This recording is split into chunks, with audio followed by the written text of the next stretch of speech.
Surfing is just constantly a challenge. It's not something you never really master. The ocean will always humble you and it will always teach you it's the boss. And so every time you paddle out, the ocean teaches you a lesson in some way.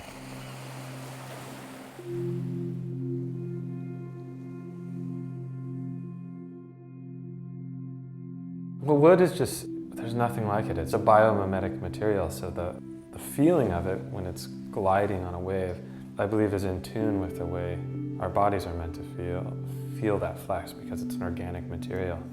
I always did it and I always made my own boards, but I made a living many other ways. Like I taught art for a long time and went to school, went to college, studied painting, and eventually got my contractor's license, and I was doing environmentally conscious design and remodels and building. And at the same time, I was always building surfboards just out of the back of my truck or in whatever space I could find to do it.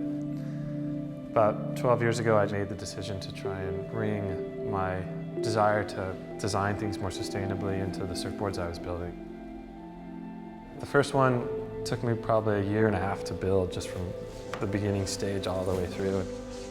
I just did it in my spare time, like at night, late at night, tweaking out in my garage. And it was a lot of trial and error and just kind of reinventing the wheel as I went along. A lot of people sort of like, who's the crazy woodboard guy? But then it really started in a grassroots sort of level where I'd walk down the street and somebody'd see me with the board and I would just give it to them and they'd surf it and then they'd order one. And so I had to make a decision.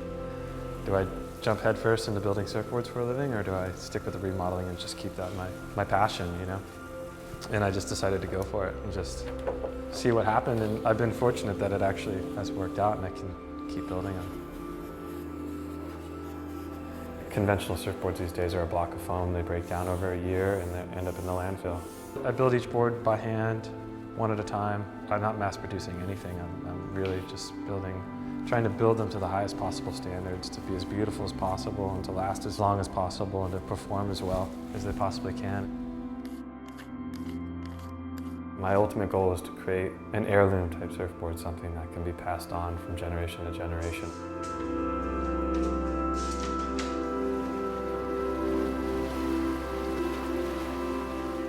When I'm surfing, I'm not thinking about anything else. It's sort of a meditative state where I'm able to be completely committed to the act that I'm doing.